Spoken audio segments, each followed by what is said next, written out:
नमस्कार, आप देख रहे हैं ब्रेकिंग बिहार भोजपुर का। जी हां, आरा का जवानिया गांव इन दिनों चर्चा में बना हुआ है। जिस प्रकार से 200 से ज्यादा गंगा के कटाव में बह गए, गंगा में विलीन हो गए, प्रशासन और सरकार सोई रही। लगातार हमने कहा है कि यदि प्रशासन समय पर चेत गया रहता, बड़े बड़े बोल्डरों से उन मकानों को ढाने से, गंगा जी में जाने से, गंगा जी में समाने से बचाया जा सकता है। जब जवानिया गांव हम पहुंचे थे, हालांकि रोड पर पानी आ गया, जिस कारण से कुछ किलोमीटर पहले हम लोग रह गए थे। और वहां जब लोगों से हमने बात किया तो लोगों ने सीधे तौर पर कहा कि यदि सरकार पहले सचेत रहती, प्रशासन ने पहले मदद किया रहता, तो कम से कम सैकड़ों घरों को बचाया जा सकता था। लेकिन सरकार की उदासीनता के कारण 200 से ज्यादा घर गंगा जी में विलीन हो गए, 2 से 4 घर बचे हुए हैं।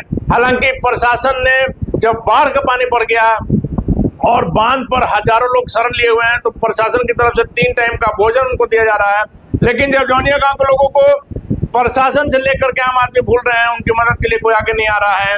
वैसे में एरिस्टो फार्मा के एमडी भोला बाबू उनकी मदद के लिए आए हैं। भोला बाबू लगातार बाहर रहते हैं, लेकिन बिहार के लोगों के प्रति उनका प्रेम, बिहार की चिंता उनको बराबर यहाँ खींच करके लाती है। और कभी किसी प्रकार का कोई जब दिक्कत होता है तो भोला बाबू मदद के लिए जरूर आते हैं। इसके पहले भी आपको बक्सर के ब्रह्मपुर के नैनी जोर गाँव की तस्वीर हमने दिखाई थी, किस प्रकार से भोला बाबू ने उस गाँव को गोद लिया, 3300 वार्ड में सोलर लाइट लगाया और अभी चापाकल लगने का काम चल रहा है। हर वार्ड में 2-2 चापाकल लगातार आपको 3 तस्वीरें दिखाई थी कि कब घोषणा किया, कब काम शुरू हुआ और कब सोलर लाइट लग गया और अभी चापाकल लग रहा है। वैसे में एक बार फिर से भोला बाबू जवानिया गांव के लोगों की मदद के लिए सामने आए हैं और उनकी टीम आज पहुंची है राहत सामग्री लेकर के। जी हाँ, सूखा राशन लेकर के भोला बाबू की टीम पहुंची है जवानिया गांव और पीड़ितों की मदद कर रही है। जब सरकार की तरफ से कोई ध्यान नहीं दिया गया और अच्छे घरों के लोग बेघर हो गए, आज भिखारी की स्थिति उनकी हो गई है। वैसे में एक बार फिर से भोला बाबू जो बिहार की चिंता जिनको लगातार लगी रहती है, एक बार फिर से भोला बाबू उनकी मदद के लिए आए हैं। और कहा जा रहा है कि जब बाढ़ का पानी उतर जाएगा, भोला बाबू जब बिहार आएंगे तो जवानिया गांव जाएंगे और फिर से जो संभव मदद होगा वो मदद करेंगे। लगातार जो है भोला बाबू बिहार की चिंता में, बिहार के लोगों की चिंता में लगा रहते हैं। और जब तमाम लोग अपनी अपनी चिंता करते हैं, वैसे में एरिस्टो फार्मा के एमडी भोला बाबू को बिहार की चिंता बिहार खींच के लाती है। और जहां कहीं कोई क्षेत्र नहीं है, क्या बक्सर क्या आ रहा, बिहार में अगर कहीं किसी प्रकार की दिक्कत आती है तो भोला बाबू अपने मदद के लिए अपने सामर्थ्य पर अपनी मदद जरूर करते हैं और लोगों को उससे निश्चित तौर पर राहत मिलता है। फिलहाल आप तस्वीरों के माध्यम से देखिए किस प्रकार से भोला बाबू की टीम पहुंची है और लोगों को सूखा राशन दिया जा रहा है।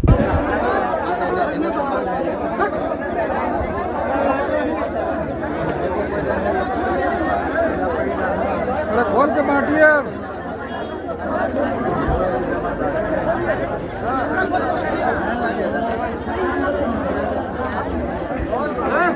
अरे लड़का ना रे,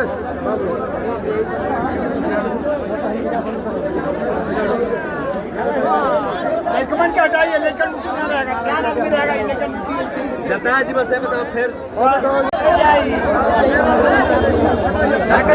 नाम बोलाई जाइए अपनी ही लेकर सीधा